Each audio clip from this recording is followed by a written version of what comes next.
Application of diode. Application of diode. Okay, when we say diode, it is understood we are talking about crystal diode. अपन बात कर रहे हैं PN junction diode की बच्चे बात कर रहे हैं. So that is our discussion today. Application. तो जो क्वेश्चंस आते हैं तो पहला पॉइंट अपन यहां पे ले रहे हैं, that is as a rectifier. ये बच्चे एज ए रेक्टिफायर. रेक्टिफायर का मतलब होता है that is this means a device which converts AC into DC. उसको हम लोग रेक्टिफायर बोलते हैं. That is the meaning. So diode can be used as a rectifier. Rectifier बोले तो a device which converts AC into DC. Okay. It also consist of filter circuits. Filter circuits जिनकी हम बात नहीं करेंगे. फिल्टर सर्किट का मतलब हुआ basically a combination of inductor and capacitor. तो ये रेक्टिफायर सर्किट हो गया. सर्किट बहुत डिटेल में नहीं देखेंगे बच्चे, बस बेसिक वर्किंग है. तो diode is used as a rectifier. Rectification. Rectification का मतलब हो गया process of conversion of AC into DC. उसको अपन बोलते हैं रेक्टिफिकेशन. और डिवाइस को क्या बोलेंगे? Rectifier. So rectifier is basically device जो कि AC को DC में कन्वर्ट करती है. And it is not a simple circuit. इसमें फिल्टर सर्किट्स भी होते हैं. फिल्टर सर्किट का क्या रोल होता है? फिल्टर सर्किट का नाम से ही पता चल रहा है वो फ्लक्चुएटिंग कंपोनेंट को फिल्टर आउट करेंगे. आउटपुट क्या चाहिए? DC. फिल्टर सर्किट होते क्या? Combination of inductor and capacitor. अपने को पता है कैपेसिटर AC को अलाउ करता है और DC को ब्लॉक करता है. Filter circuit. Filter circuit will filter out the fluctuating component, that is the AC component. तब जाकर के अपने को फेयरली कांस्टेंट आउटपुट मिलेगा. तो फिल्टर सर्किट कहते हैं. दिमाग में बस इतनी सी बातें ध्यान रखना. Combination of inductor and capacitor. So that is the application. अब अगर अपन यहां पे बात करें, दो तरीके से आप यूज कर सकते हो. So one is half wave rectifier. Half wave rectifier. तो हाफ वेव रेक्टिफायर का सर्किट देख लें बच्चे. और ये जो सर्किट डायग्राम है बहुत सिंपल है. ये आपका इनपुट AC सिग्नल है. This is your symbol for transformer. तो ये आप देख रहे हैं. और यहां पर अपन एक डायोड यूज करते हैं and this is the load resistance RL जिसके अक्रॉस अपन आउटपुट लेंगे. This is the simple circuit. आप ध्यान से देखें, इसमें दे रखा है आपको. ये ट्रांसफार्मर है. ये इनपुट AC सिग्नल है. This is your input AC signal. ये ट्रांसफार्मर है. ये डायोड है और ये लोड रेजिस्टेंस के थ्रू हम आउटपुट ले रहे हैं. इसको अपन क्या कह रहे हैं? Half wave rectifier. Half wave rectifier क्यों कह रहे हैं? क्योंकि अगर हम इनपुट AC सिग्नल ऐसे लेते हैं, this is input AC signal, that is variation अपन ले रहे हैं वोल्टेज विद टाइम. तो ये मैंने ऐसे करके ग्राफ ले लिया. Sorry. So this is one cycle, this is another cycle. ये रहा. तो आप देख रहे हैं पॉजिटिव नेगेटिव नेगेटिव. ये आपका इनपुट AC सिग्नल है. This is input AC signal. Output क्या मिलेगा बच्चे अपने को? आउटपुट अब आप देखो ध्यान से. अभी अपन ने लास्ट लेक्चर में सीखा है कि जो डायोड होता है it is acting like a wall. Forward bias में होगा तो करंट फ्लो करेगी, रिवर्स बायस में करंट फ्लो नहीं करेगी। तो आप देखेंगे पॉजिटिव साइकिल में डायोड फॉरवर्ड बायस है, नेगेटिव साइकिल में डायोड रिवर्स बायस है। तो इसलिए जो आउटपुट सिग्नल होगा, अगर मैं आउटपुट देखूं तो अक्रॉस लोड रेजिस्टेंस, तो आप देखेंगे यहां पर आपको आउटपुट मिलेगा, लेकिन ड्यूरिंग नेगेटिव साइकिल आउटपुट नहीं मिलेगा। डायोड रिवर्स बायस में है, लोड रेजिस्टेंस के क्रॉस कोई करंट फ्लो नहीं करेगी। Again this is how we get it. So this is the output signal, output signal. ये हो गया हाफ वेव रेक्टिफिकेशन, इसीलिए बोल रहे हैं PN junction diode can be used as a half wave rectifier, output signal. अब आप देखिए बच्चे, output signal it is not DC, it will pass through filter circuit, it will pass through filter circuit. उसके बाद आपको कहते हैं एक फेयरली कांस्टेंट आउटपुट मिलेगा। अभी तो फ्लक्चुएटिंग आउटपुट है, तो अपने को जो फ्लक्चुएटिंग कंपोनेंट है उसको फिल्टर आउट करना पड़ेगा। सो दैट्स इंपॉर्टेंट अपने लिए। ये मैंने ले लिया, दिस इज योर V0 यानी the maximum voltage peak value across the. ये आप देख सकते हैं, यहां पर कहते हैं एक दो बातें जो अपने को ध्यान देनी है, that is one is the efficiency and your maximum efficiency. बस ये वैल्यू बच्चे आपको याद रखनी है। Maximum efficiency is 40.6%, maximum efficiency. दूसरा यहां पे अपन बात करेंगे रिपल फ्रीक्वेंसी की। रिपल फ्रीक्वेंसी ये वर्ड यूज होता है, ripple frequency. Ripple frequency is same as frequency of input signal, input AC signal. ये ऑब्जेक्टिव में बच्चे पूछा गया है, इसको ध्यान दें। रिपल फ्रीक्वेंसी और भी कई सारे टर्म्स कनेक्टेड, अपने को बहुत डिटेल में नहीं जाना। तो बात कर रहे हैं डायोड एप्लीकेशन। तो one of the application of PN junction diode is used as a rectifier. Rectifier यानी a device which converts AC into DC. Rectification process को रेक्टिफिकेशन, डिवाइस को rectifier. And it also consist of filter circuits. Filter circuit क्या करेंगे, fluctuating component को filter out करेंगे, जिससे कि अपने को एक फेयरली कांस्टेंट आउटपुट मिले, राइट। अच्छा, अब ये फिल्टर सर्किट कहते हैं, दिमाग में क्या आएगा, combination of inductor and capacitor. अब अपने को पता है इंडक्टर डीसी के लिए मीनिंगलेस है एंड कैपेसिटर आप देखते हैं एसी को अलाउ करता है और डीसी को ब्लॉक करता है। तो ये प्रॉपर्टीज यूज करके फ्लक्चुएटिंग कंपोनेंट को अपन फिल्टर कर लेते हैं। ये सर्किट डायग्राम है, ये आप देख रहे हैं, this is a symbol for transformer. Input AC signal, output load resistance के क्रॉस। ये इनपुट एसी सिग्नल है, तो during negative cycle diode reverse बायस होगा, लोड रेजिस्टेंस के क्रॉस करंट नहीं मिलेगी।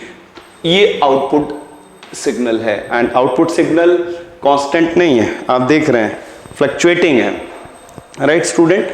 तो एफिशिएंसी 40.6% एंड रिपल फ्रीक्वेंसी आप देख रहे हैं same as frequency of input AC signal. ये दो चीजें आपको ध्यान रखनी है। इसी में थोड़ा सा आगे बढ़ते हैं and we can use this as full wave rectifier. Full wave rectifier भी यूज कर सकते हैं। अब फुल वेव रेक्टिफिकेशन में अपने को दो डायोड यूज करने पड़ेंगे। बात कर रहे हैं बच्चे फुल वेव रेक्टिफिकेशन की। Okay, so that's our third point, full wave rectifier. इसमें दो डायोड यूज होते हैं। हाफ वेव रेक्टिफायर में एक डायोड यूज होता है, फुल वेव रेक्टिफायर में दो डायोड यूज होते हैं। और ये जो डिजाइन है it is called centre tap design. Centre tap design. Circuit diagram आप देखें वापस से, this is your input AC signal, ये ट्रांसफार्मर हो गया बच्चे, ये सिंबल फॉर ट्रांसफार्मर मैंने ड्रॉ किया। अब यहां पर जो डायोड अपन ड्रॉ कर रहे हैं, so this is one diode and this is another diode. और आप देख रहे हैं यहां पर मैंने ये जो आप देख रहे हैं load resistance, this is your load resistance, और ये अपन ने इसके अक्रॉस आउटपुट ले लिया। सो this is how centre type design. This is diode 1 and this is diode 2। Again सारी बातें वही हैं, इनपुट एसी सिग्नल अपन ले रहे हैं। So this is I have taken 2 complete cycle, so this is input AC signal. Okay, so here we take voltage, here we take time, so this is input AC signal, right? अब output कैसे मिलेगा, ध्यान से देखो। जो output AC signal होगा, output AC signal, ये आप देख रहे हैं जब positive cycle and this is negative, this is positive, this is negative. Positive cycle में D1 फॉरवर्ड बायस होगा, D2 रिवर्स बायस होगा। नेगेटिव साइकिल में उल्टा हो जाएगा, D1 रिवर्स बायस और ये फॉरवर्ड बायस। तो आप देखेंगे लोड रेजिस्टेंस के क्रॉस करंट कंटिन्यूअसली फ्लो करेगी, तो आपको आउटपुट कंटिन्यूअस मिलेगा। So this is how we get the output, that is this is the output part. तो आपको लोड रेजिस्टेंस के क्रॉस आउटपुट कंटिन्यूअस मिल रहा है, पूरी वेव रेक्टिफाई हो गई, इसीलिए इसका नाम हाफ वेव रेक्टिफायर है। इसको सेंटर टाइप डिजाइन बोलते हैं। तो ये सेंटर से अपन ने लिया है। So this is connected over here, this is इसके क्रॉस अपन आउटपुट ले रहे हैं लोड रेजिस्टेंस के क्रॉस। अगेन आपको बता चुका हूं कि it has to pass through filter circuit. Filter circuit से जब ये पास करेगा तब अपने को फेयरली कांस्टेंट आउटपुट मिलेगा। Okay, so this is your output AC signal. दो बातें यहां पर, अगेन सबसे पहले बात करेंगे एफिशिएंसी की। एफिशिएंसी, तो एफिशिएंसी मैक्सिमम डबल हो जाएगा, 40.6 पे हो जाएगा 81.2%। सो दिस इज योर एफिशिएंसी। दूसरी बात यहां पे जो रिपल फ्रीक्वेंसी है, रिपल फ्रीक्वेंसी है, it will be 2 times frequency of input AC signal, 2 times frequency of input AC signal, 2 times बच्चे, ये ध्यान रखना, एग्जाम के लिए दोनों इंपॉर्टेंट है, एफिशिएंसी एंड ट्रिपल फ्रीक्वेंसी। और भी बहुत सारे टर्म्स आपने बुक्स में देखे होंगे, उनकी जरूरत नहीं है। Form factor and peak inverse voltage, अपन उसकी बात नहीं करेंगे। आपको सिर्फ 2 बातें ध्यान रखनी है, हाफ वेव और फुल वेव रेक्टिफायर में efficiency and triple frequency, right. तो यहां से ये जो आउटपुट आया, it will pass through filter circuit. जब आप इसको फिल्टर सर्किट से पास करेंगे, मान लिया ये फिल्टर सर्किट है, तब आपको जो आउटपुट मिलेगा वो that will be almost fairly constant output. So this is the process of rectification. Rectification यानी the process of conversion of AC into DC। Okay, there is one more design बच्चे जिस पे क्वेश्चन पूछा जा सकता है, and that is important, and that design is, उसको अपन बोलते हैं bridge rectifier. Full wave rectification है और पूछा जा सकता है। So there is a possibility it can be asked, उसको भी अपन देख लेते हैं। कनेक्शंस आप देख लो, क्योंकि क्वेश्चन अगर आएगा ब्रिज रेक्टिफायर का तो आपको सिर्फ कनेक्शंस का ध्यान रखना होगा।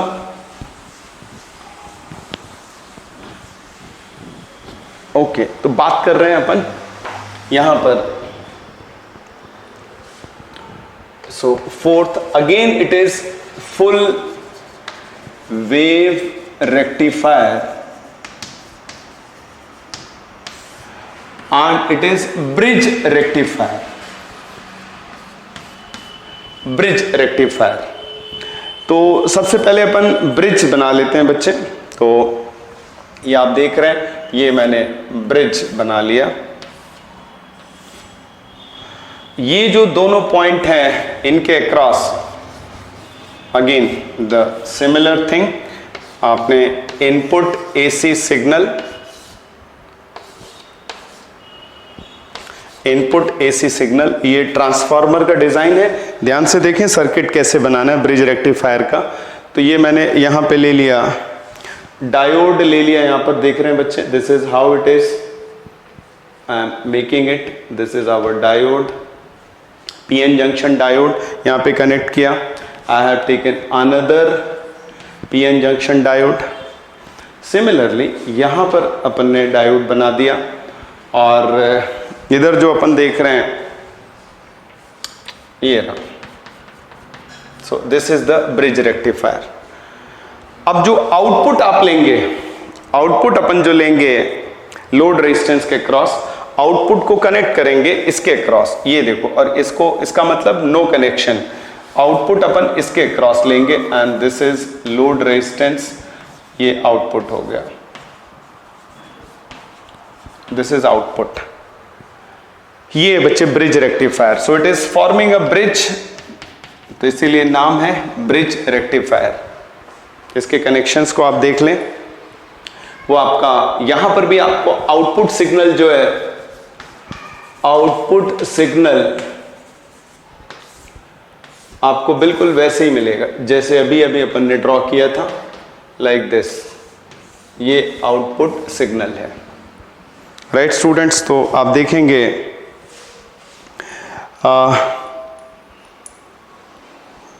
ये डायोड अगर मैं मार्क कर रहा हूं D1, this is D2 and this is D3 and this is D4,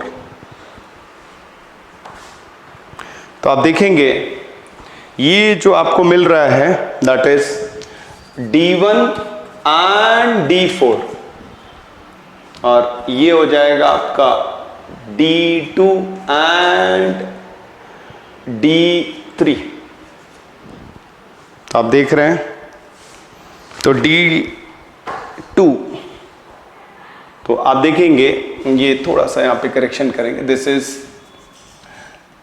D2 and this is D1, ये बच्चे। तो ये इस पे क्वेश्चन पूछा जा सकता है, हालांकि अभी तक पूछा नहीं गया। तो full wave rectifier, bridge rectifier. अब जरा इसको ध्यान से एनालाइज करें। जब अपन इनपुट सिग्नल इस तरीके से ले रहे हैं, this is our input signal, okay. अब आप देखें ड्यूरिंग पॉजिटिव साइकिल, तो पॉजिटिव साइकिल में आप देखेंगे ये जो डायोड है D2 and D4, D2 and D4, तो आप देखेंगे ये करंट अलाउ करेंगे, ये करंट अलाउ करेंगे, D2 and D4 will be in forward बायस, और नेगेटिव साइकिल में उल्टा हो जाएगा D1 एंड D3। तो पॉजिटिव साइकिल में D2 D4 फॉरवर्ड बायस है, एंड नेगेटिव साइकिल में D1 और D3 आपके फॉरवर्ड बायस हैं। तो लोड रेजिस्टेंस के क्रॉस आपको कंटिन्यूअसली, लोड रेजिस्टेंस के क्रॉस कंटिन्यूअसली आपको, आप देख रहे हैं ये जो कनेक्शंस हैं यहां पर, ये इस तरीके से इसका सर्किट डायग्राम बहुत ध्यान से। सो D2 और D4 फॉरवर्ड बायस है, अपने को करंट मिलेगा, लोड रेजिस्टेंस के क्रॉस आउटपुट मिलेगा, एंड ये दोनों D1 और D3 रिवर्स बायस है। नेगेटिव साइकिल में उल्टा हो जाएगा, तो D1 और D3 फॉरवर्ड बायस हो जाएंगे, D2 और D4। So this is your simple full wave rectifier, bridge rectifier बच्चे इसे बोलते हैं। तो अपने को ध्यान रखना है, ये जो नोमेनक्लेचर पार्ट है D1, D2, D3, D4, और पॉजिटिव साइकिल में D2 और D4 आपके फॉरवर्ड बायस, ये रिवर्स बायस, नेगेटिव साइकिल में उल्टा हो जाएगा, कंटिन्यूअस आउटपुट मिलेगा। ये सर्किट डायग्राम आपके लिए इंपॉर्टेंट है, and this is called bridge rectifier. Okay बच्चे, moving to, so this is one point. बात की अपन ने पीएन जंक्शन डायोड आज रेक्टिफायर। बहुत सारे दूसरे एप्लीकेशंस हैं, और वो है स्पेशल पर्पस डायोड है, उनको अपन यहां पर देख लेते हैं। स्पेशल पर्पस डायोड में अपने को जो ध्यान देना है वो ये है, तो बात कर रहे हैं यहां पे special purpose diode. Special purpose diode, special purpose diode, right.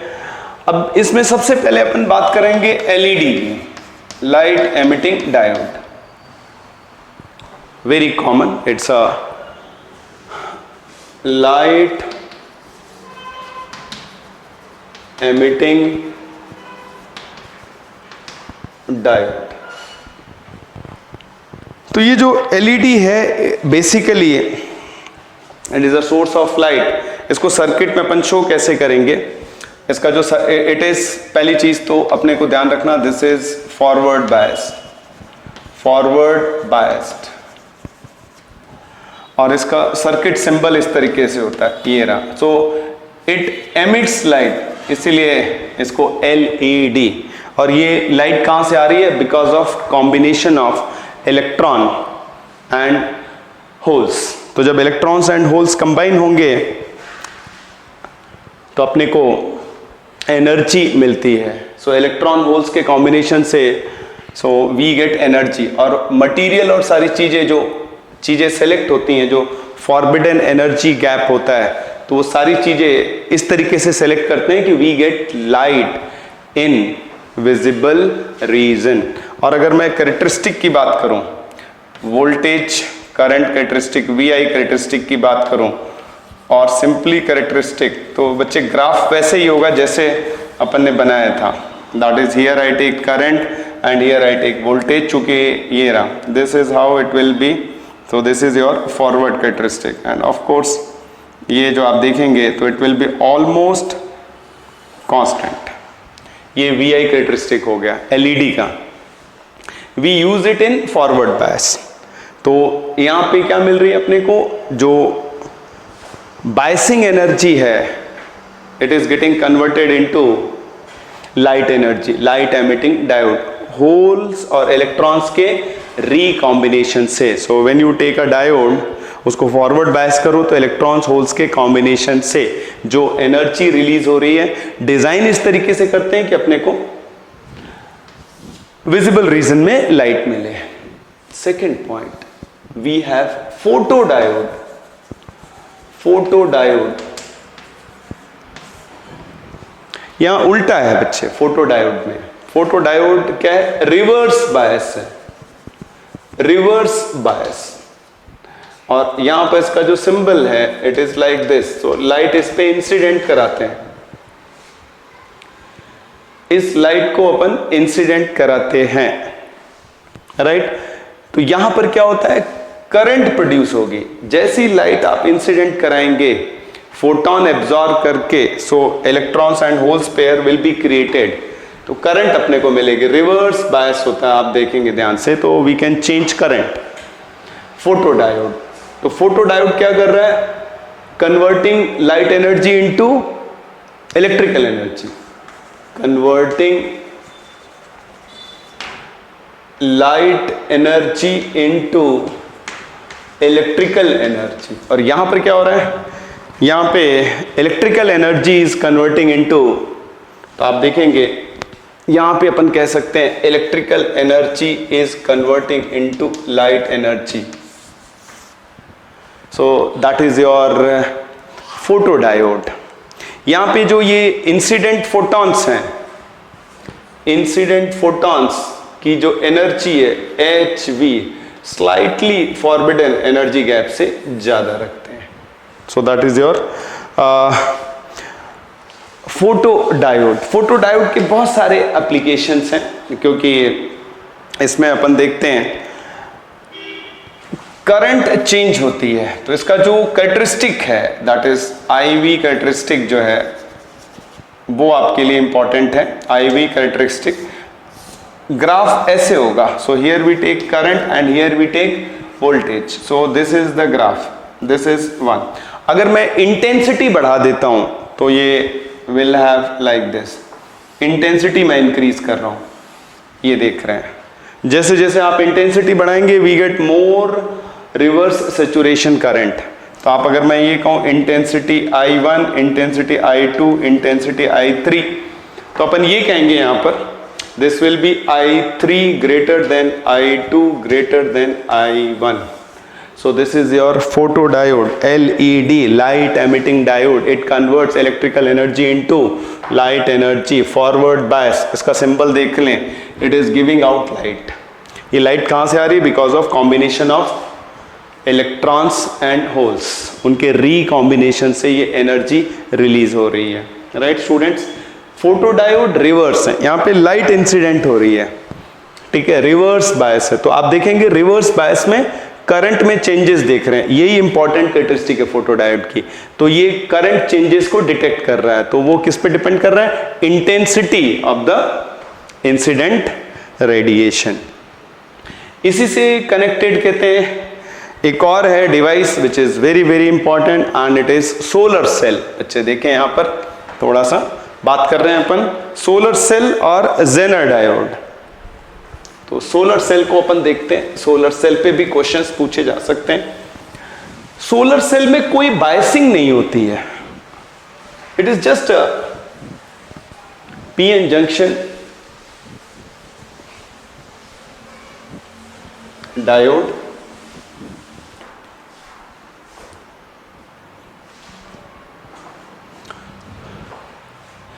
that is third we are talking about solar cell. Solar cell is basically again a PN junction diode. PN junction diode. It is a PN junction diode. क्या कर रहा है? It is converting again into electrical energy. ठीक है, solar energy को किस में convert कर रहा है? सोलर यानी लाइट एनर्जी। तो it is converting light energy और solar energy into electrical energy and no biasing. This is important, solar cell में कोई बायसिंग नहीं होती है, सोलर सेल में कोई बायसिंग नहीं होती है। सो बेसिकली इसको सर्किट में अपन ऐसे शो करते हैं, दिस इज हाउ वी, ये रहा, this is these are the terminals और इस पे लाइट इंसिडेंट होता हुआ दिखाते हैं। सोलर एनर्जी को इलेक्ट्रिकल एनर्जी में कन्वर्ट कर रहा है, तो it is basically acting as a source, solar cell. अब इसका जो कैरेक्टरिस्टिक है, IV कैरेक्टरिस्टिक है, वो इंपॉर्टेंट है। ध्यान रखें इसमें कोई बायसिंग नहीं है, नो बायसिंग। तो इधर मैंने वोल्टेज ले लिया, इधर करंट ले लिया, और बच्चे ये ध्यान दें, this is how is the graph. ये जो आप देख रहे हैं ये है सोलर सेल। तो सोलर सेल एक तरीके से बैटरी की तरह काम कर रहा है, it is acting as a source of electrical energy, it supplies electrical energy और सोलर एनर्जी को कन्वर्ट कर रहा है इलेक्ट्रिकल एनर्जी। ये जो आप देख रहे हैं this is open circuit voltage, this is open circuit voltage, open circuit voltage. और ये जो वैल्यू आप देख रहे हैं, सपोज इसको I शॉर्ट सर्किट करंट बोलेंगे। शॉर्ट सर्किट का मतलब ये हुआ कि जो सोलर सेल है वो शॉर्ट सर्किट कर दिया गया। आप देख रहे हैं सोलर सेल, इसको आपने शॉर्ट सर्किट कर दिया, no load resistance is connected, तो ये जो आपको करंट मिलेगी, तो इसीलिए इसको बोलते हैं short circuit current, short circuit current. ये है करंट वोल्टेज ग्राफ। यहां पर कोई बायसिंग नहीं है, इसीलिए इसके ग्राफ को अपन ने फोर्थ क्वाड्रेंट में लिया है। आपने देखा होगा अभी अभी अपन ने बात की, फोटो डायोड रिवर्स बायस है, light emitting diode forward bias है। सोलर सेल में कोई बायसिंग नहीं है। LED भी क्या कर रहा है? It is converting the electrical energy into light energy. Photo diode उल्टा कर रहा है, लाइट एनर्जी को किसमें कन्वर्ट कर रहा है? ओके, इलेक्ट्रिकल एनर्जी में। सोलर सेल भी यही कर रहा है, बट नो बायसिंग। ये ग्राफ इंपॉर्टेंट है। ओपन सर्किट वोल्टेज यानी कुछ भी कनेक्टेड नहीं है, ओपन सर्किट वोल्टेज। तो ये जो आपको मिल रहा है, सो दिस इज V0, ये हो गया ISC यानी शॉर्ट सर्किट करंट। जब आपने सोलर सेल को सर्किट में कनेक्ट कर दिया, नो लोड रेजिस्टेंस, तो वो जो करंट मिल रही है उसको अपन कह रहे हैं शॉर्ट सर्किट करंट। ये सारी की सारी नॉन लीनियर डिवाइसेस हैं, ये ध्यान रखना। इनका current voltage graph straight line नहीं होगा, ओम्स लॉ फॉलो नहीं करेंगे। Then we have something called fourth, and it is Zener diode. Zener diode ये स्पेशल पर्पस डायोड है। Zener diode is basically based on Zener breakdown, अपन ने बात की थी।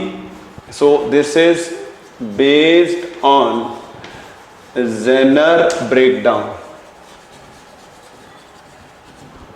Obviously operated in reverse bias,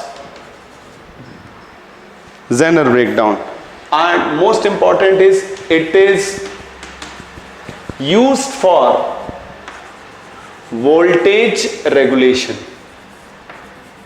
It is used for voltage regulation. It is used for voltage regulation. और circuit symbol इसका क्या है बच्चे, इसको सर्किट में अपन ऐसे शो करते हैं, सो like this. So this is your circuit symbol for Zener diode. Zener diode is used for voltage regulation. Zener diode is used for voltage regulation. बच्चे कुछ क्वेश्चंस अपन लेंगे so that we can understand the application part of it, और उस part को अपन यहाँ पे consider करेंगे। कई बार क्वेश्चंस आपके Zener डायोड पर आ जाते हैं। Zener diode is important. Zener diode is operated in reverse bias region and particularly based on Zener breakdown. याद है जेनर ब्रेकडाउन कब होता है? जेनर ब्रेकडाउन होता है ड्यू टू ब्रेकेज और rupture of large number of covalent bonds. Voltage regulation के लिए यूज किया जाता है। सो ये चार आपके स्पेशल पर्पस डायोड है, इन पे मैंने की पॉइंट्स यहाँ पे कवर अप कर लिए हैं, और कुछ न्यूमेरिकल्स मैं यहाँ पे ले रहा हूँ, उसको आप ध्यान से देख लें। बहुत ही स्ट्रेट फॉरवर्ड, आपको आइडिया है तो आपको करना आसान होगा। तो ये बच्चे मैं क्वेश्चंस लेता हूँ, and so that okay, so question is like this.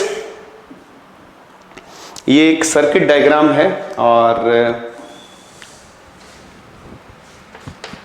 ये सर्किट डायग्राम है। यहाँ पे बैटरी है, यहाँ पे रेजिस्टेंस है, and this is our, and we have one more resistance that is 1 kilo ohm, और आपको दे रखा है दिस इज 25 ओम। ये रेजिस्टेंस बच्चे 25 ओम दिया हुआ है, और ये जो बैटरी वोल्टेज है ये 20, सो this is plus minus 20 volt दिया हुआ है। तो एक सिंपल सा क्वेश्चन है, साथ में आपको दिया हुआ है ब्रेकडाउन वोल्टेज दे रखा है is 12 voltage. Okay, so Zener breakdown voltage 12 volt दिया हुआ है। क्वेश्चन ये है find current through diode. Simple सा क्वेश्चन लिया है बच्चे, इसको ध्यान से देखें। क्वेश्चन बहुत सिंपल है, दिया हुआ है अपने को।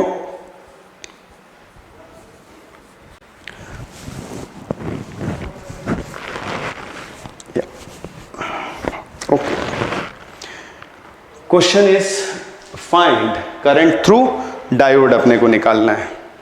ओके, अब ये जो अप्लाइड वोल्टेज है 20 वोल्टेज है, और ये देखो यहाँ पे it is used as a voltage regulation Zener diode. Simple circuit problems आपसे पूछी जाएंगी, और करंट पूछा गया आपसे इसके थ्रू, राइट। तो अब आप देखो इसके अक्रॉस ये जो अप्लाइड वोल्टेज है वो 20 वोल्ट है। अब आप देखो यहां पर बच्चे, मुझे पता है दिस विल बी 12 वोल्ट, इसके क्रॉस क्योंकि ये दे रखा है 12 वोल्ट है। तो इसका मतलब ये हुआ, अगर मैं इसके क्रॉस ड्रॉप कितना है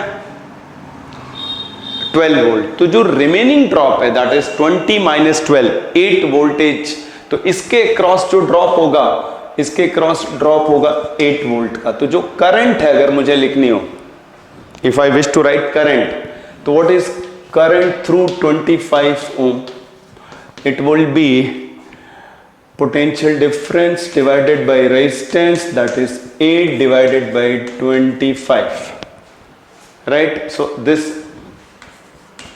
much ampere.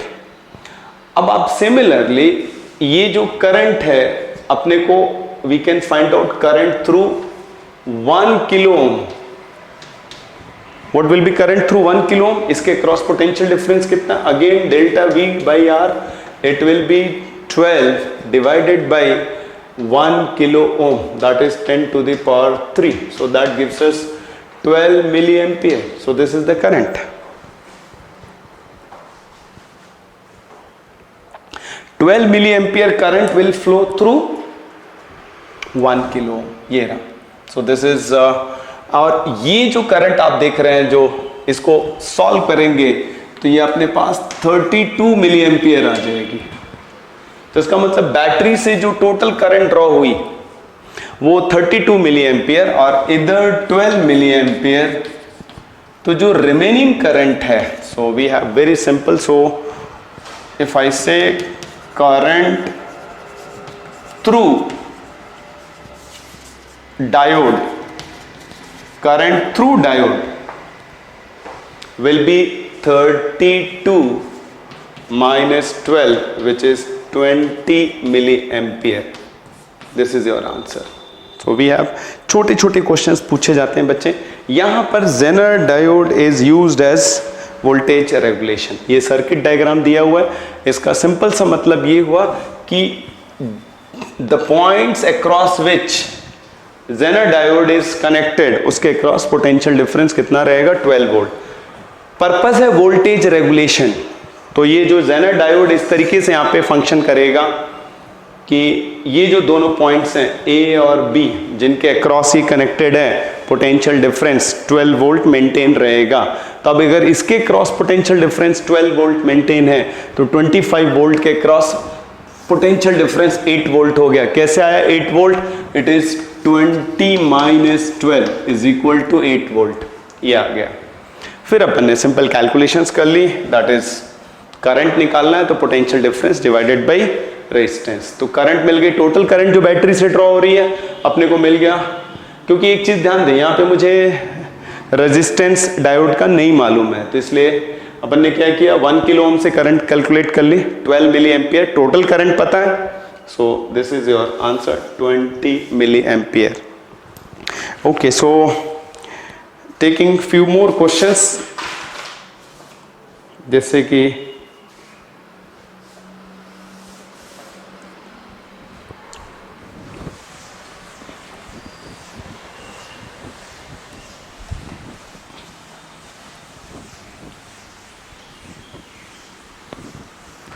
okay, so we take another example and it is like this. We have a 20 volt battery और ये resistance है, ये diode है, and we have another resistance इस तरीके से connected है. So this is 10 ohm and this is again 5 ohm. तो ये अपन R1 ले लेते हैं और ये R2 ले लेते हैं. एक सिंपल सा सर्किट दे रखा है. तो क्वेश्चन ये है कि find current through each resistance. Find current through each resistance. Okay बच्चे, ये बहुत सिंपल सा सर्किट है.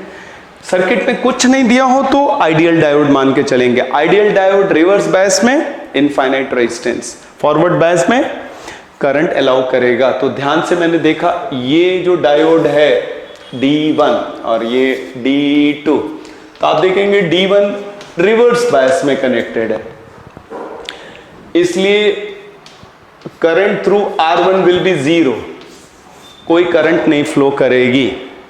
Similarly diode D2 is forward bias, तो बहुत आसान है, सर्किट में करंट फ्लो करेगी and this is how the current will flow. तो सिंपल, अपने को करंट पूछा गया है तो करंट की वैल्यू हो जाएगी I will be sorry current will B 20 divided by 5 and that will B 4 ampere.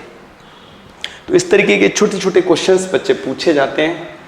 अगर एक बार आपने थोड़ा ध्यान से पढ़ा है तो solving will be very easy. Zener diode पे क्वेश्चन आ सकता है। ओके, सो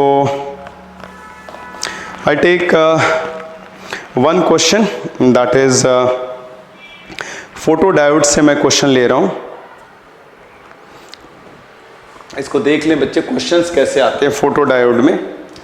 क्वेश्चन ये दे रखा है कि फोटो डायोड में a PN junction photo diode forbidden energy gap Eg 1.5 electron volt, right, this is your Eg photo diode.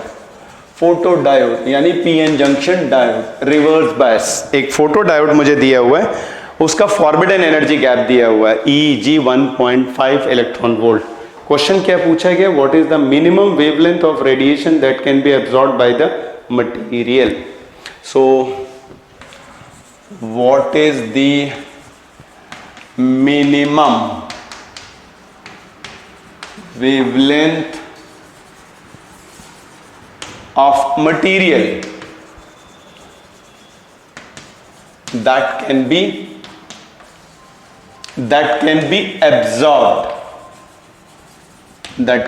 absorbed, minimum wavelength। अब बच्चे फोटो डायोड, अगेन ये रहा इसका सर्किट सिंबल, इस पे रेडिएशन इंसिडेंट हो रहा है। तो फोटो डायोड क्या कर रहा है, लाइट एनर्जी को इलेक्ट्रिकल एनर्जी में कन्वर्ट कर रहा है।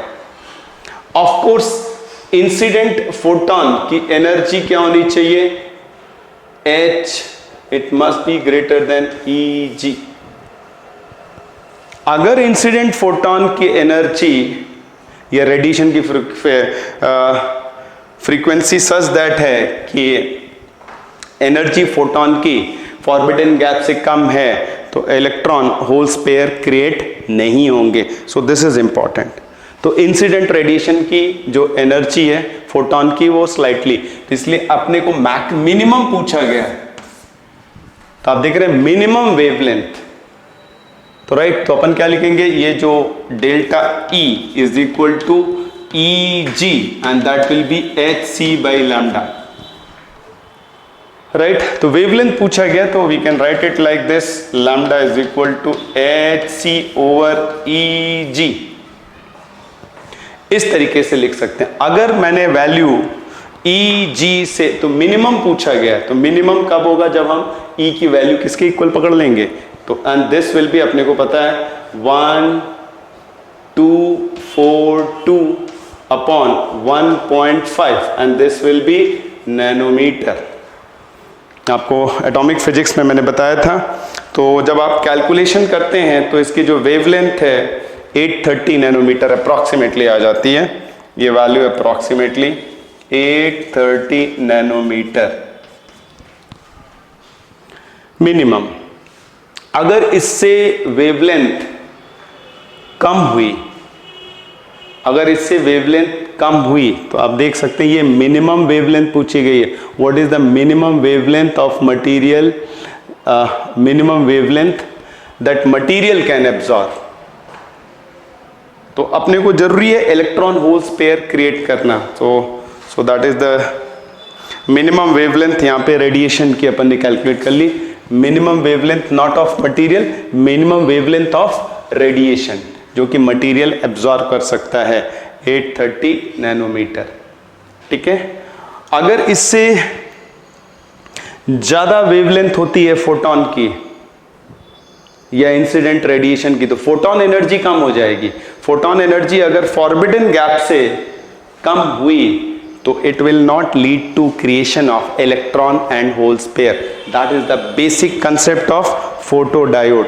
इंसिडेंट फोटोन की energy must be greater than energy gap, क्योंकि अगर उससे कम हुई तो इलेक्ट्रॉन होल्स पेयर्स क्रिएट नहीं होंगे। तो फिर फोटो डायोड का पर्पस सर्व नहीं होगा। तो ये कुछ छोटे छोटे क्वेश्चंस हैं बच्चे, मैंने लिए। क्वेश्चंस बहुत ही स्ट्रेट फॉरवर्ड होते हैं और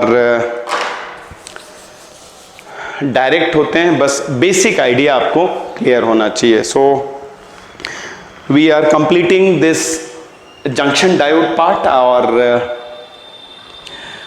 and now we will be covering in next lecture the transistor part and the logic gate part. So this will complete the whole modern physics part and then we'll be switching over to optics. Right students, so I hope you are listening me very carefully, बातों को ध्यान से सुन रहे हैं, समझ रहे हैं। I am trying my level best to give you the maximum कि almost सारी बातें cover हो जाएं। So let's take a quick review। बात की अपन ने diode as a rectifier. Rectifier means a device which converts AC into DC. Rectifier circuits में filter circuits they are important part. Filter circuit बोले तो combination of L and C, they filter out the fluctuating component और अपने को fairly constant output मिलता है। Diode को use कर सकते हैं as a half wave rectifier and as a full wave rectifier. Efficiency याद रखनी है और रिपल फ्रीक्वेंसी याद रखनी है। हाफ वेव रेक्टिफायर की एफिशिएंसी है 40.6 और अगर अपन बात करें फुल वेव रेक्टिफायर की efficiency 81.2। Ripple frequency half wave rectifier में वही होगी जो इनपुट एसी सिग्नल की होगी। फुल वेव रेक्टिफायर में रिपल फ्रीक्वेंसी डबल हो जाएगी। एक अपन ने बात की ब्रिज रेक्टिफायर की, तो उस डायग्राम को केयरफुली देख लेना, कनेक्शंस को प्रॉपर देख लेना।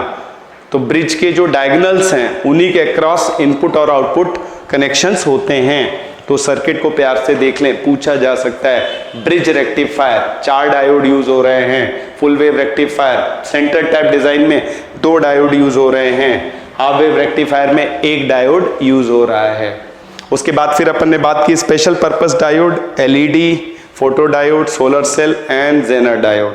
Jenner diode is used for voltage regulation and it is based on Zener breakdown phenomenon. Okay, so that is the important point बच्चे। एंड क्वेश्चंस में कैसे डील करेंगे वो मैंने अभी कुछ क्वेश्चंस आपके सामने लिए। बहुत सिंपल क्वेश्चंस होते हैं, लॉजिक क्लियर होना चाहिए और एक बार लॉजिक क्लियर है तो न्यूमेरिकल प्रॉब्लम्स अटेम्प्ट करने में कोई इशू नहीं आएगा।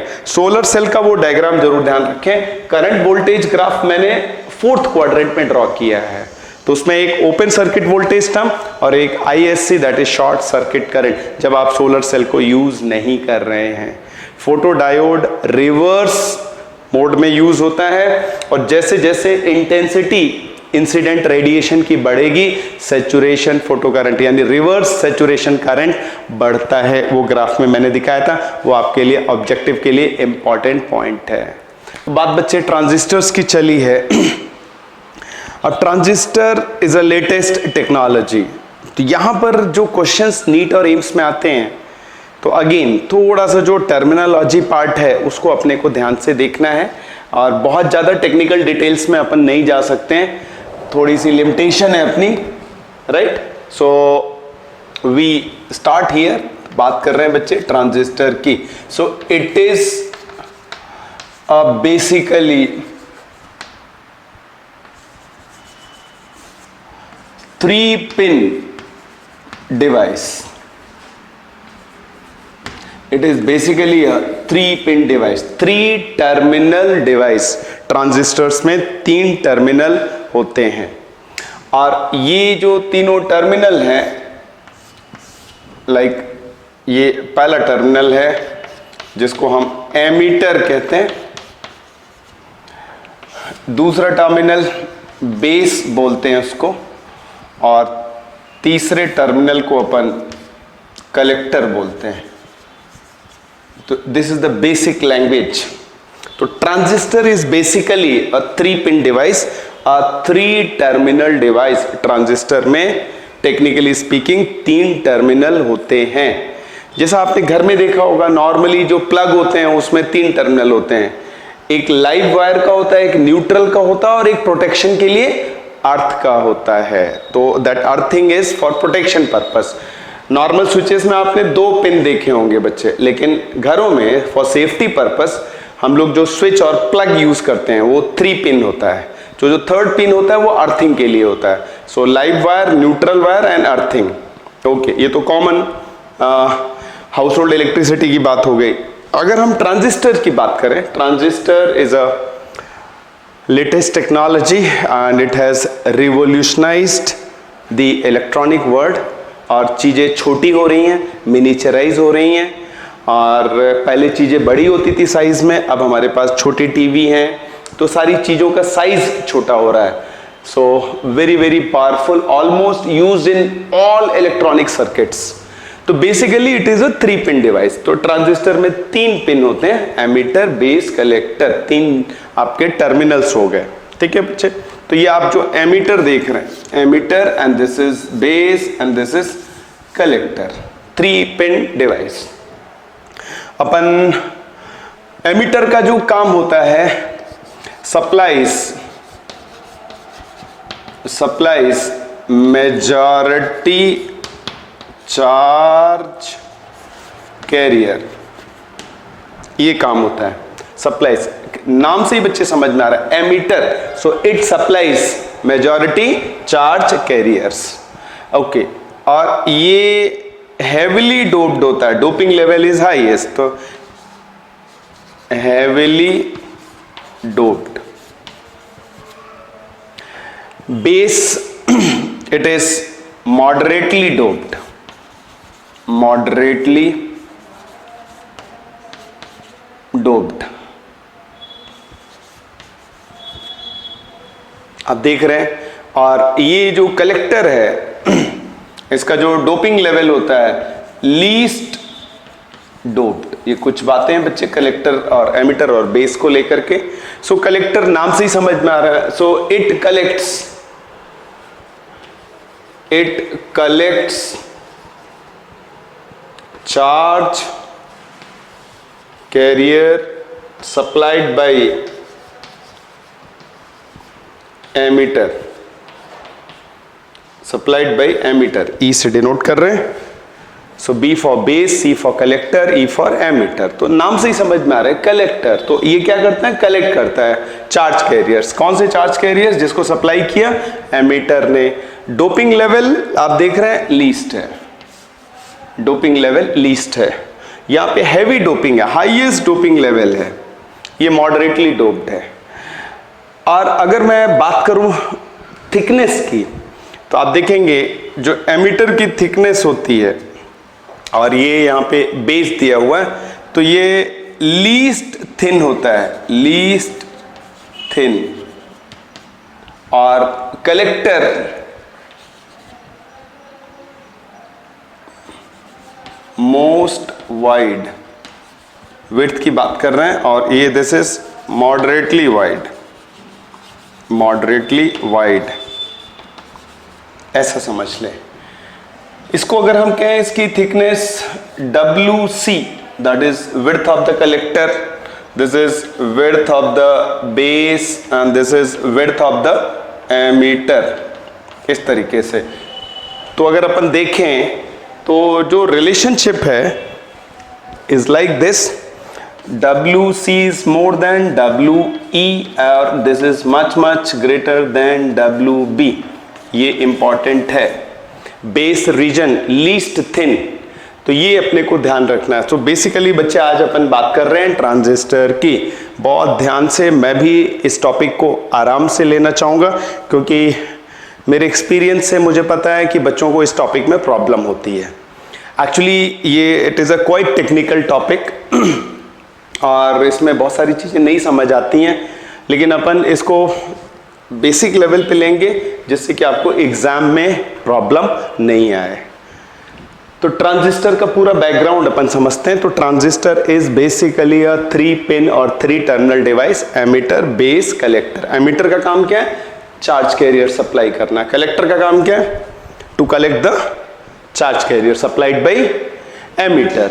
Okay, 3 pin device. तो ये जो बेसिक बातें यहाँ पे लिखी है, डोपिंग लेवल, चूंकि emitter has to supply charge carrier, doping level highest होता है, कलेक्टर में डोपिंग लेवल लीस्ट होता है, और ये बेस मॉडरेटली डोप्ड होता है। तो ये अपने को ध्यान रखना है। तो दिस इज द सिचुएशन। और ये जो थिकनेस है मोस्ट वाइड है, कलेक्टर रीजन की थिकनेस एमिटर रीजन से ज्यादा होती है और ये बेस रीजन से बहुत ज्यादा होती है. So that's the whole point. Now base region is purposely made thin to minimize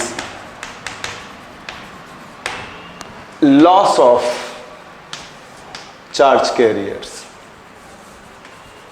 Loss of charge carriers due to recombination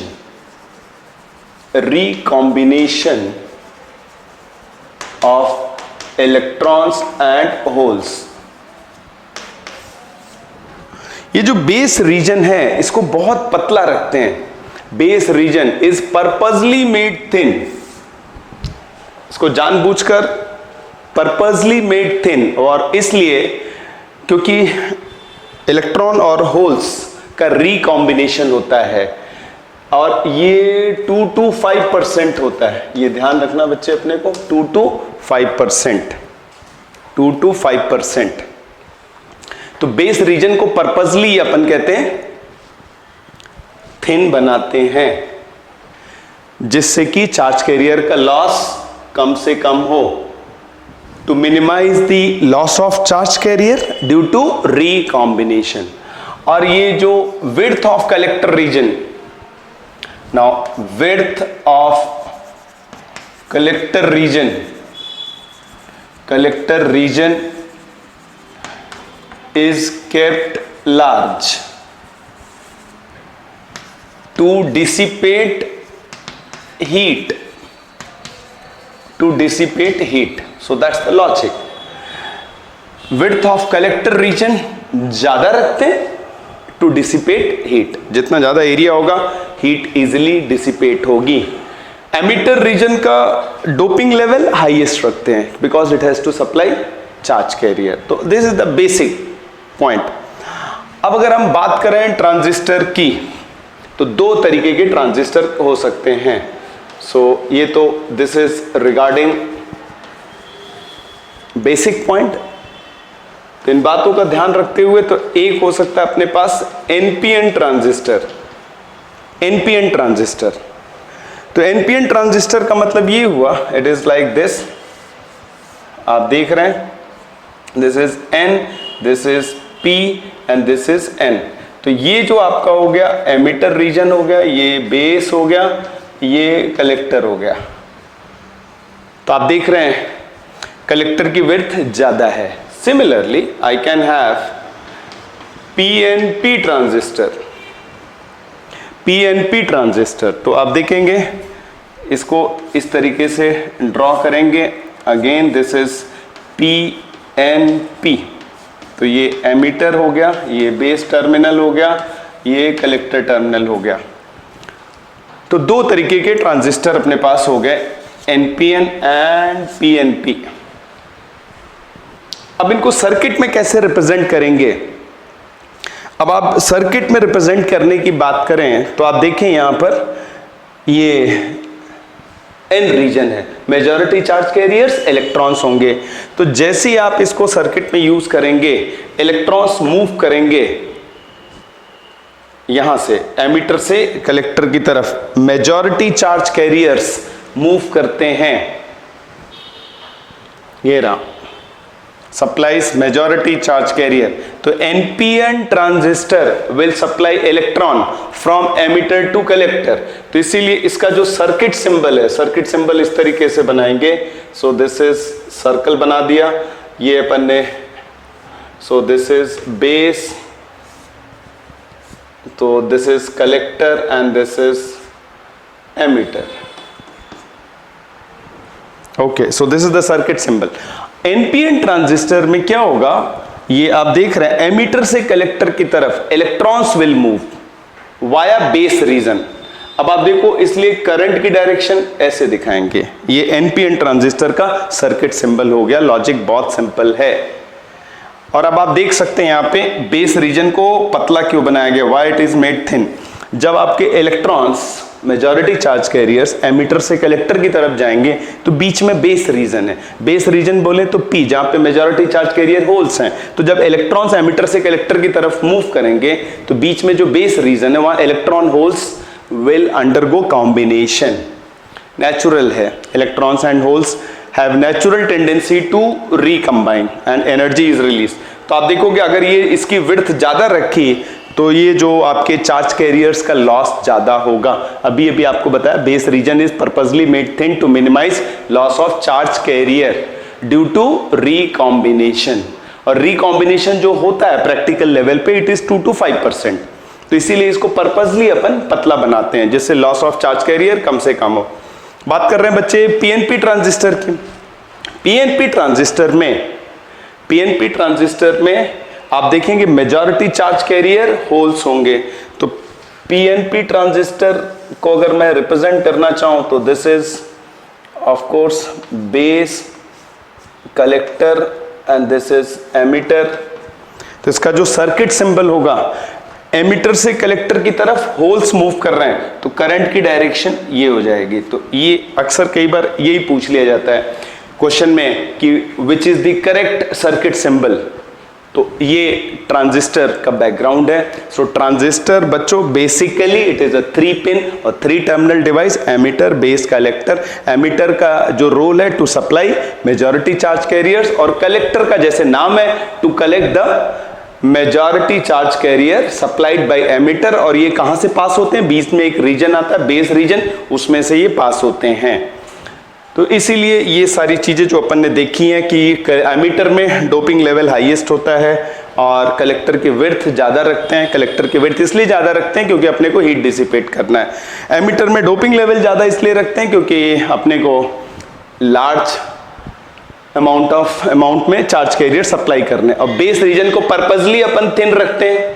base region को पर्पसली अपन थिन रखते हैं, उसके पीछे जो लॉजिक है कि चार्ज कैरियर का लॉस मिनिमम हो। और 2 तरीके के ट्रांजिस्टर्स होते हैं, NPN transistors, PNP transistors. Circuit में किस तरीके से दिखाते हैं ये सारी बातें आपके सामने लिखी हुई हैं।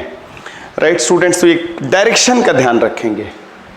एनपीएन ट्रांजिस्टर में इलेक्ट्रॉन्स सप्लाई होंगे एमिटर से कलेक्टर की तरफ, और पीएनपी ट्रांजिस्टर्स में होल सप्लाई होंगे फ्रॉम एमिटर टू कलेक्टर।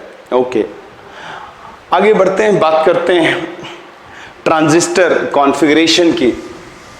अब ये जो ट्रांजिस्टर है इसको थोड़ा सा और फंडामेंटल लेवल पे देखते हैं तो थोड़ा सा आसानी हो जाएगी अपने लिए। अब जब भी आप सर्किट डिजाइन करेंगे तो सर्किट में क्या होता है, इनपुट सर्किट होता है, आउटपुट सर्किट होता है। तो इसका मतलब मुझे 4 टर्मिनल चाहिए, इनपुट के लिए 2 टर्मिनल और आउटपुट के लिए 2 टर्मिनल। राइट, और मेरे पास हैं कितने टर्मिनल? मेरे पास 3 टर्मिनल हैं। तो इसीलिए अगर अपन यहां पे बात करते हैं ट्रांजिस्टर कॉन्फ़िगरेशन, ट्रांजिस्टर को सर्किट में कनेक्ट कैसे करते हैं, ट्रांजिस्टर कॉन्फ़िगरेशन। ट्रांजिस्टर कॉन्फ़िगरेशन तो 3 तरीके के ट्रांजिस्टर कॉन्फ़िगरेशन हो गए, common base, common emitter and common collector. ये होते हैं सर्किट में। आप ट्रांजिस्टर को 3 तरीके से कनेक्ट कर सकते हो, common base, common emitter, common collector. Right students, अब आप देखो यहां पर ये मोस्ट कॉमनली यूज्ड कॉन्फ़िगरेशन है। This is most commonly used configuration, most used. This is least used and अपन बात करेंगे कॉमन बेस की बात करेंगे और अपन कॉमन एमिटर की बात करेंगे, कॉमन कलेक्टर की बात नहीं करेंगे। मेनली कहते हैं ये अपने लिए ज्यादा इंपॉर्टेंट है। सिलेबस में जो है कॉमन एमिटर लिखा है, लेकिन अपन कॉमन बेस की भी बात करेंगे और कॉमन कलेक्टर की अपन बात नहीं करेंगे। तो सर्किट में ट्रांजिस्टर को 3 तरीके से कनेक्ट किया जा सकता है। अगर इनपुट और आउटपुट में बेस टर्मिनल कॉमन है तो कॉमन बेस, एमिटर कॉमन है तो कॉमन एमिटर, और कलेक्टर कॉमन है तो common collector. So this is the simple language. और ट्रांजिस्टर को अगर अपन देखें बच्चे, तो ट्रांजिस्टर बेसिकली जो है, इससे थोड़ी सी चीजें और समझ में आएंगी, इसको ध्यान रखना है। ये जो वर्ड ट्रांजिस्टर है, transistor is a short form of transfer register. आप देखें, ट्रांसफर रजिस्टर, ट्रांसफर रजिस्टर का शॉर्ट फॉर्म है ट्रांसफर रजिस्टर। तो आप देख रहे हैं यहां पे ट्रांजिस्टर, तो इसको आप ऐसे देख सकते हैं, ट्रांसफर रजिस्टर का शॉर्ट फॉर्म है ट्रांजिस्टर। करता क्या है ये ध्यान रखना है, इट ट्रांसफर्स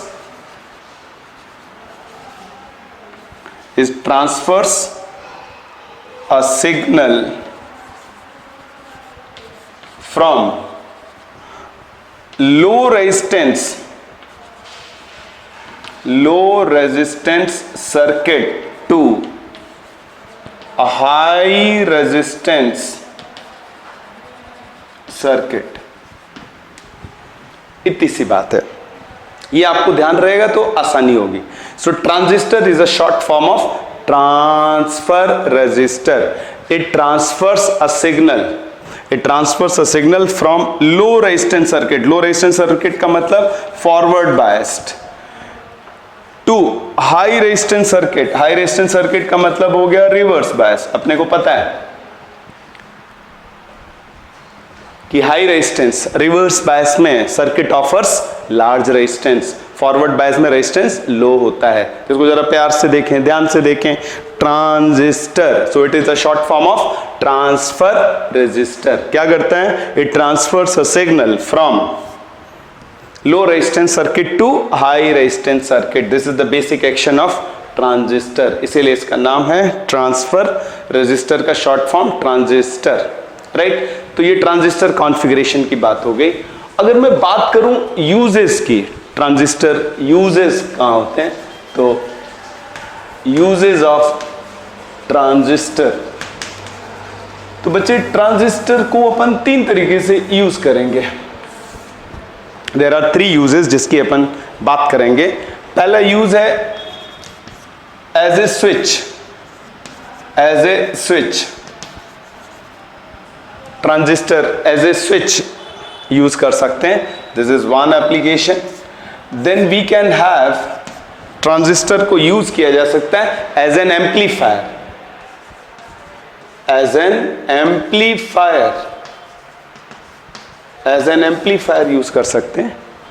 और थर्ड जो है, ट्रांजिस्टर को यूज कर सकते हैं as an oscillator,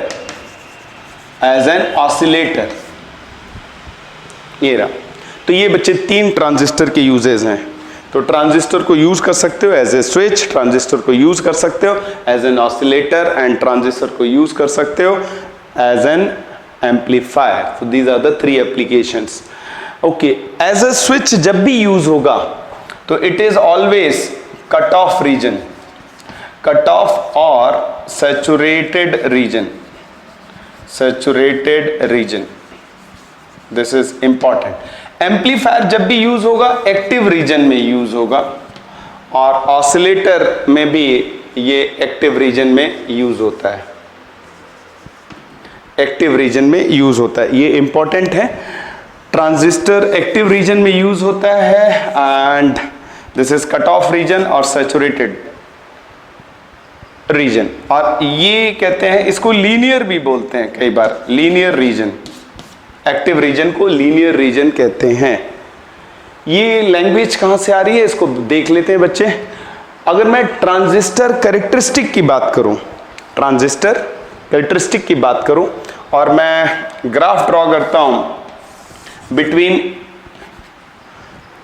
input and output voltage, so this is VO, output voltage, input voltage Vin, तो इसको अपन बोलते हैं transfer characteristic of transistor, output और इनपुट वोल्टेज के बीच में ग्राफ। तो ये कुछ इस तरीके से ग्राफ पाया जाता है, and this is the graph. ये आपके एग्जाम के लिए इंपॉर्टेंट है। आउटपुट और इनपुट वोल्टेज अभी अभी अपन ने कहा ट्रांजिस्टर जब भी सर्किट में यूज करेंगे तो there will be input circuit and there will be output circuit. Input output circuit में एक टर्मिनल कॉमन होगा ट्रांजिस्टर को लेकर के जब भी सर्किट को डिजाइन करेंगे, राइट स्टूडेंट्स। तो ये चीज अपने को ध्यान रखनी है। तो अगर बेस रीजन कॉमन हुआ तो कॉमन बेस, कलेक्टर कॉमन हुआ तो कॉमन कलेक्टर, एमीटर कॉमन हुआ तो कॉमन एमीटर। तो आप देख रहे हैं इनपुट और आउटपुट वोल्टेज के बीच में ग्राफ है, इसको अपन बोलते हैं ट्रांसफर कैरेक्टरिस्टिक। तो ये जो आप देख रहे हैं, तो ये आप देखेंगे यहाँ पे 3 रीजन है। So there are 3 region. So this is region 1, this is region 2 and this is region 3। तो ये जो रीजन 1 है इसको अपन बोलते हैं रीजन 1, इसको बोलते हैं cut off region, cut off region. Second को बोलते हैं अपन एक्टिव रीजन, और ये चूंकि स्ट्रेट लाइन है तो इसीलिए इसको लीनियर भी बोल देते हैं, लगभग स्ट्रेट लाइन है। And third is called saturation region, saturation region, cut off region, active region, saturation region. और ये जो ग्राफ है इसको अपन देख रहे हैं, इन आउटपुट और इनपुट वोल्टेज के बीच में जो ग्राफ है उसको बोलते हैं transfer characteristic, transfer characteristic, transfer characteristic. तो ये रहा। तो ट्रांजिस्टर बस याद रख लेना बच्चे, बहुत ज्यादा टेक्निकल डिटेल में अपन नहीं जाएंगे, ये अपनी लिमिटेशन है, ठीक है।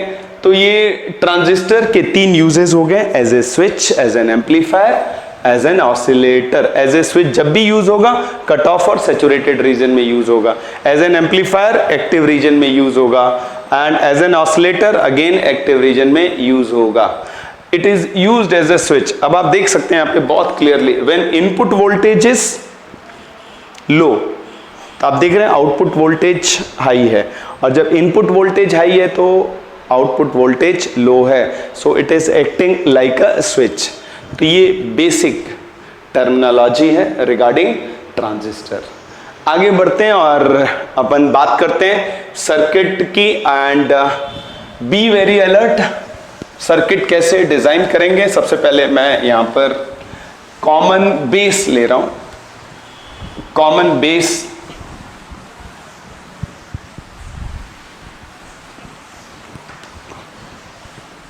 ओके, बात करेंगे कॉमन बेस कॉन्फ़िगरेशन की। Common base configuration. अब आप देखो सर्किट कैसे डिजाइन करेंगे। ये मैंने ट्रांजिस्टर ले लिया, and this is base, this is collector and this is emitter, और ये मैंने करंट की डायरेक्शन ऐसे ले ली तो मुझे पता चल गया this is base, collector and this is emitter. ये पीएनपी ट्रांजिस्टर है। अब आप देखो सर्किट को बनाएंगे कैसे, and this is very very important. सबसे पहले यहां पर मैंने रेजिस्टेंस ले लिया, इस रेजिस्टेंस को मैंने कहा R E, nomenclature part important है। एंड इसको मैं यहां पर, ये इनपुट सर्किट है, it will B A low resistance circuit. Low resistance circuit मतलब फॉरवर्ड बायस। फॉरवर्ड बायस का मतलब ये हो गया दिस इज योर नोमेनक्लेचर। और आप देख रहे हैं इस बैटरी को अपन बोलेंगे VEE, please be alert, this is your biasing battery VEE। Similarly यहां पर मैंने एक रेजिस्टेंस ले लिया, इसको मैंने RC का, और यहां पर मैंने बैटरी ले ली, और ये बायसिंग बैटरी है। अगेन ये इनपुट सर्किट है, ये रिवर्स बायस होगा PNP। तो ये N है, तो यहां पे अपन देखेंगे इसको इस तरीके से कनेक्ट कर दिया, और इस बैटरी को बोलेंगे VCC, बायसिंग बैटरी। ये नोमेनक्लेचर पार्ट है, इसको ध्यान से देखें। तो ये बायसिंग बैटरी हो गई। सो this is biasing battery. Transistor use करने से पहले इसको प्रॉपरली बायस करना होगा। बायस करने का मतलब the process of applying external voltages to the transistor, उसी को बोलते हैं बायसिंग। ये RE हो गया, ये कॉमन बेस, आप देख रहे हैं बेस यहाँ पे कॉमन है, इनपुट सर्किट है, this is input circuit and this is output circuit, output circuit, ये है सर्किट। और ये जो पोटेंशियल डिफरेंस है दैट इज VEB, VEB, और इसको अपन बोलेंगे VCB, ऐसे ही लिखेंगे। सो this is common base configuration, common base, और अपन ने जो ट्रांजिस्टर लिया है वो PNP ट्रांजिस्टर लिया है। तो ये आपका आउटपुट रेजिस्टेंस हो गया, ये इनपुट रेजिस्टेंस हो गया। अब यहां पर अपन कोई सिग्नल अप्लाई करेंगे, some input signal will take, ये यहां पर अपन इनपुट लेंगे, some signal is applied, input AC signal, और इधर अपन आउटपुट लेंगे। आउटपुट कहते हैं कलेक्टर और बेस के क्रॉस जो है उसे अपन आउटपुट लेंगे। तो अब आप देखो यहां पर कई सारे टर्म्स यूज होते हैं। सबसे पहला जो टर्म यूज होता है वो है that is we call it, terms हैं alpha beta. So we talk about alpha. Alpha यहां पे जो पहला टर्म है इसको बोलते हैं करंट एम्प्लीफिकेशन,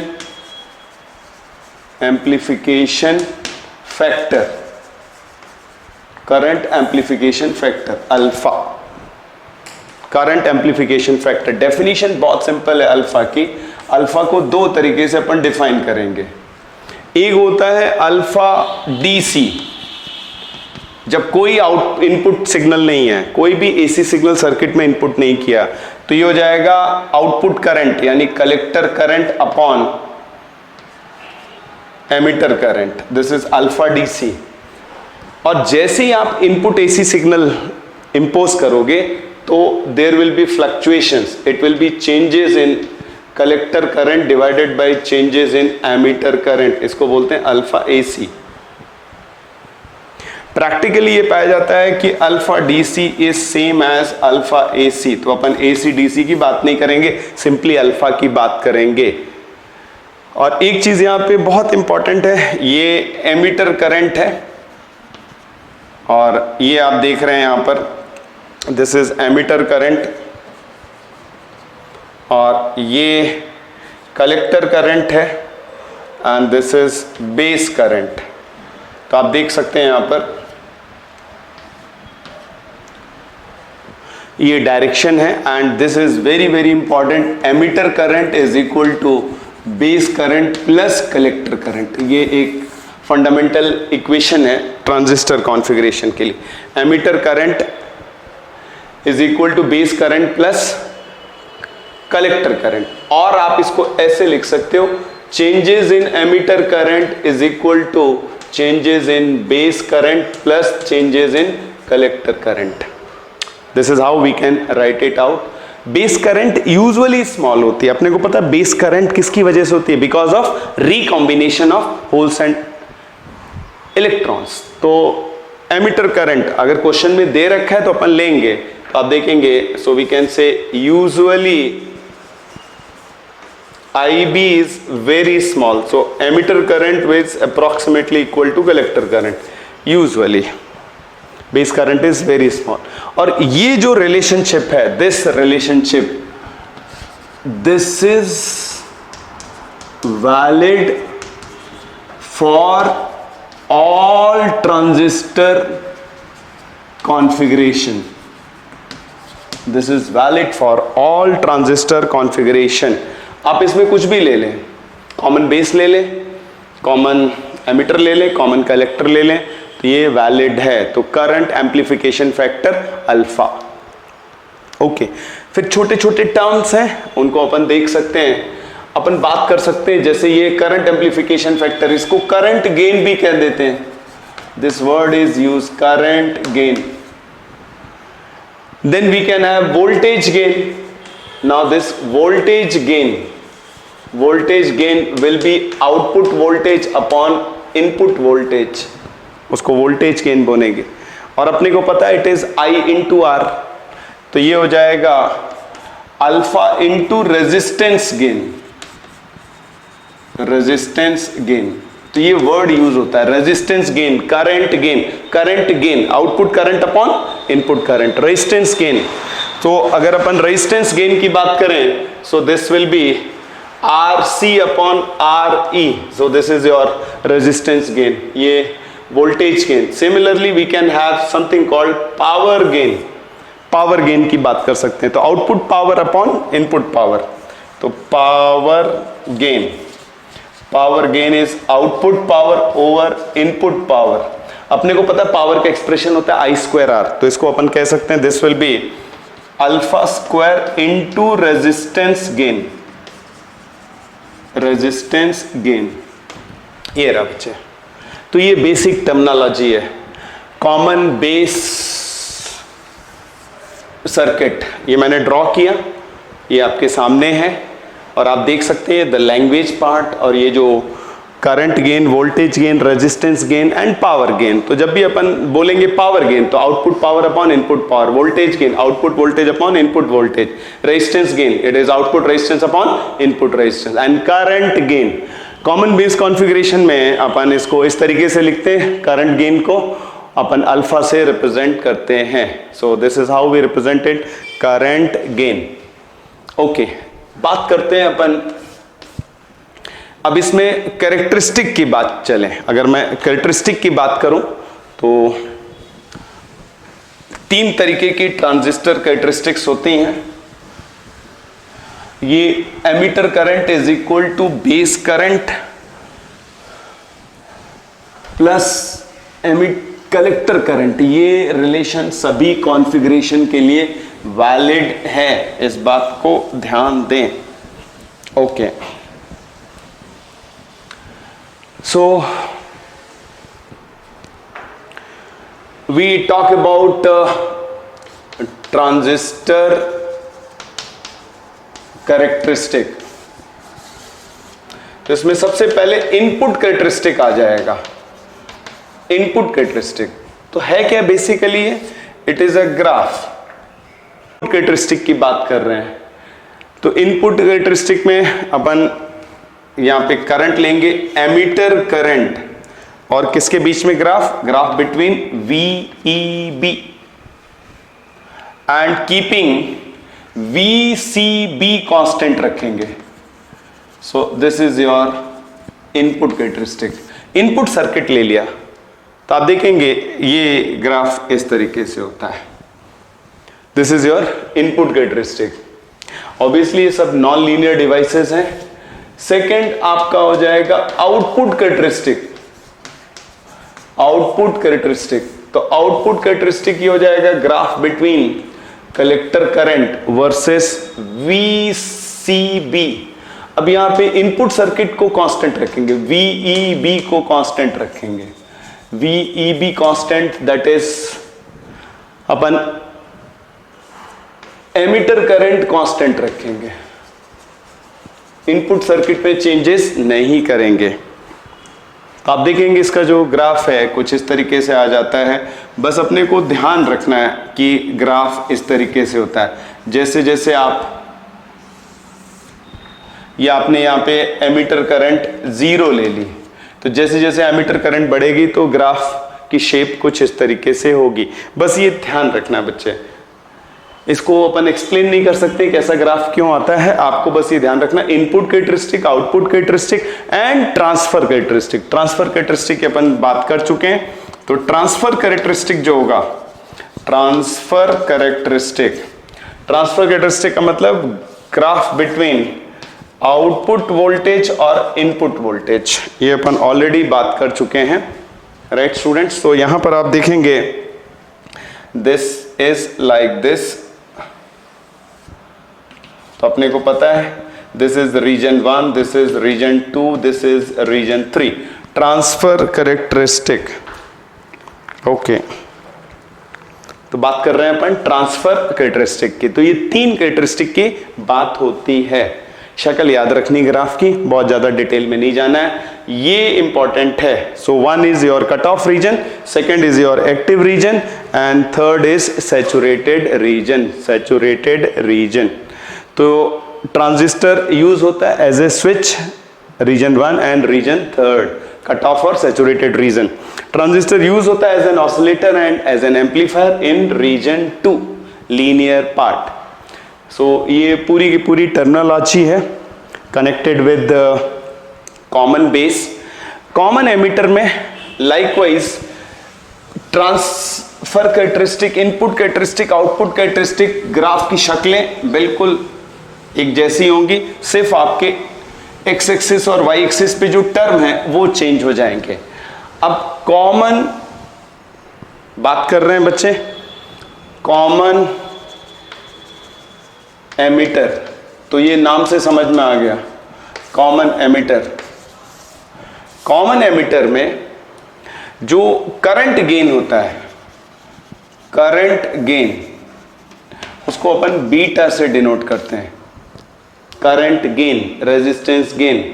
तो करंट गेन यहां पर हो जाएगा beta will be equal to, अब यहां पे एमिटर पार्ट कॉमन है, so it will be collector current upon base current और changes in collector current upon changes in base current. तो ये इंपॉर्टेंट है, this is the definition.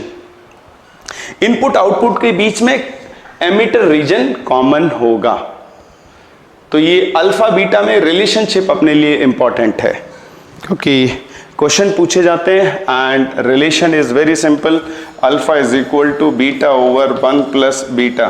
This is the relationship between current gain for common base and current gain for common emitter. Circuit diagram मैंने elaborate नहीं लिया, सब कुछ वही होगा। Again here emitter current will be equal to base current plus collector current और changes in emitter current will be equal to changes in base current plus changes in collector current. Again यहां पर ध्यान दें, beta AC will be same as beta DC। वही सारी की सारी बातें जो अपन ने कॉमन बेस के लिए कही वो सारी बातें यहां पर वैलिड हैं, एग्जैक्ट द सेम टर्मिनोलॉजी, और सिर्फ फर्क कितना है, यहाँ पे करंट गेन को बीटा कह देते हैं और ये अल्फा और बीटा में रिलेशनशिप है। तो बीटा को अपन डिफाइन कर रहे हैं, तो resistance gain, voltage gain, power gain बिल्कुल सिमिलर हैं और अपन AC और DC की बात नहीं करेंगे। Transistor, transfer resistor, it transfers a signal from low resistance circuit to high resistance circuit. So these are the basic terms. अब इसमें आपको जो ध्यान देना है, अगर मुझे यहाँ पे एक इंपॉर्टेंट पॉइंट आपसे शेयर करना है बच्चे, important point, very very important point.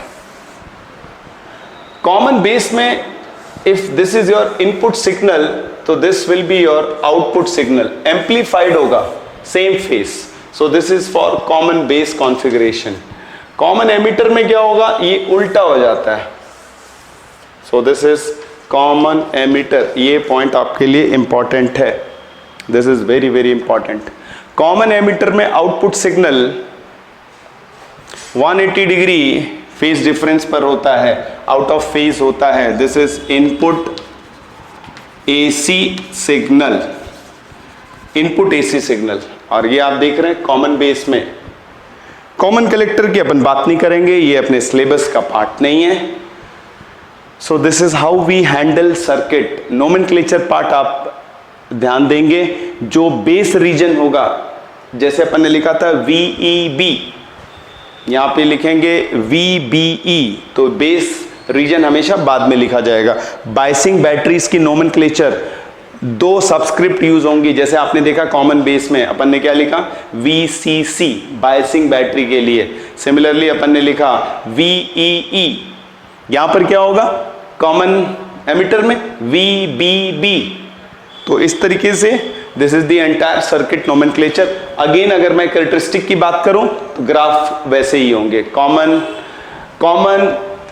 ये रहा इनपुट कैरेक्टरिस्टिक, इनपुट कैरेक्टरिस्टिक ऐसे ही होगा।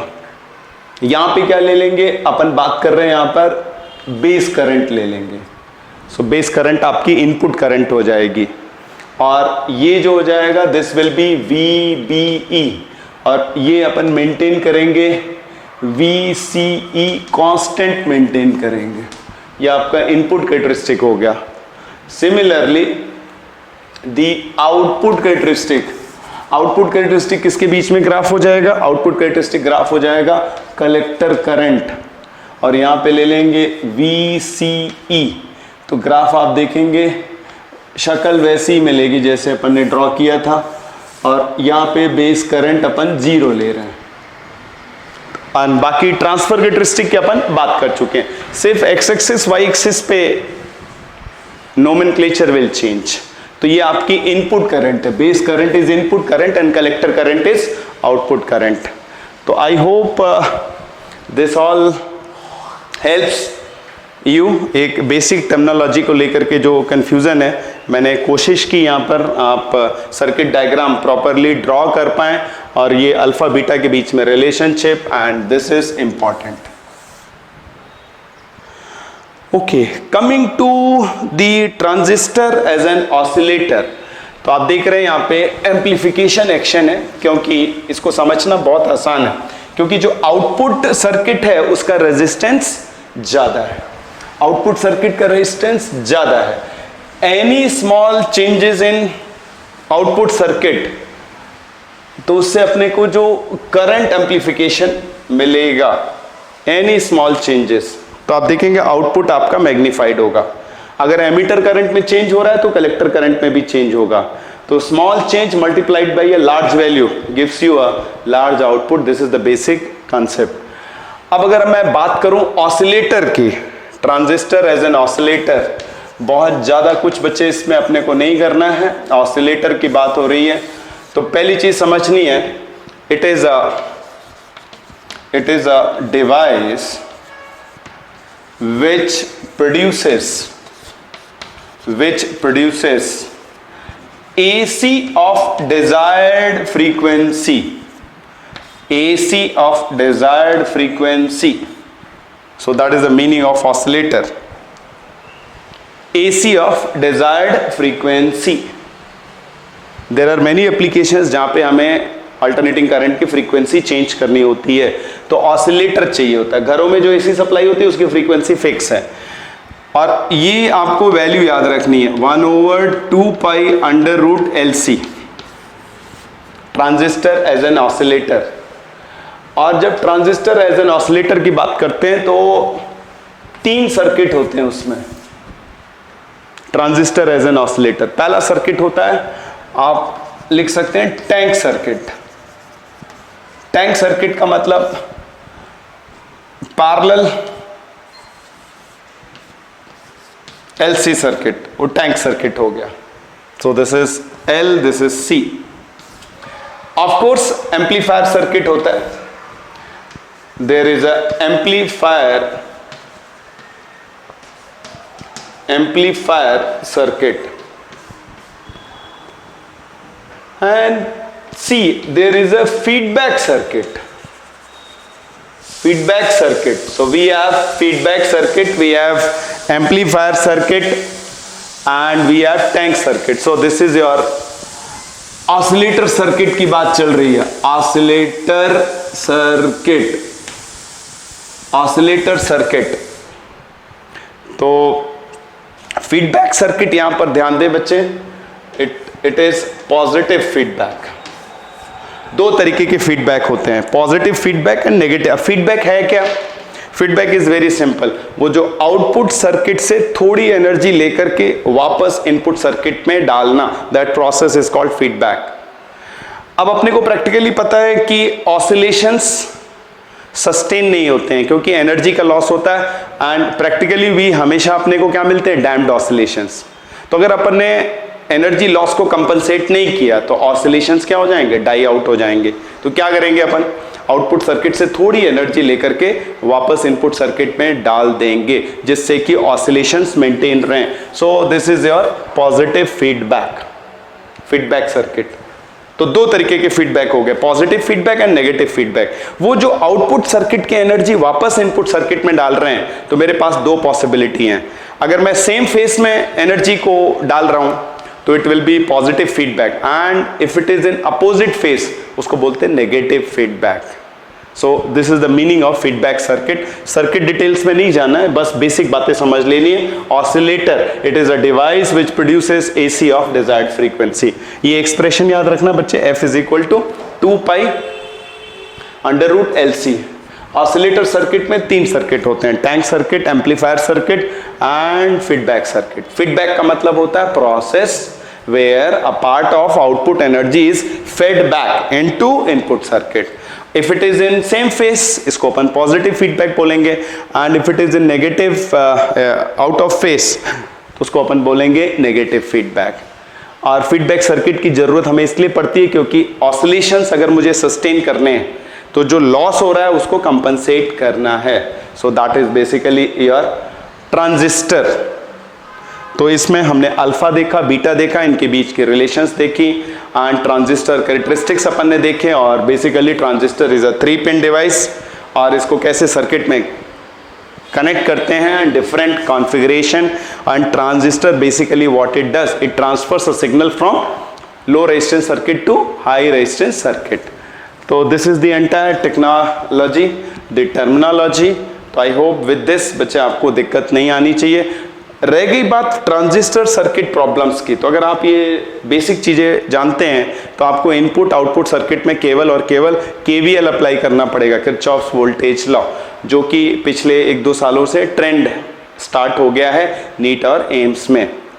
Right students, so I hope ये सारी जो टर्मिनोलॉजी है, I tried my level best to make it as crisp as possible in covering almost all points.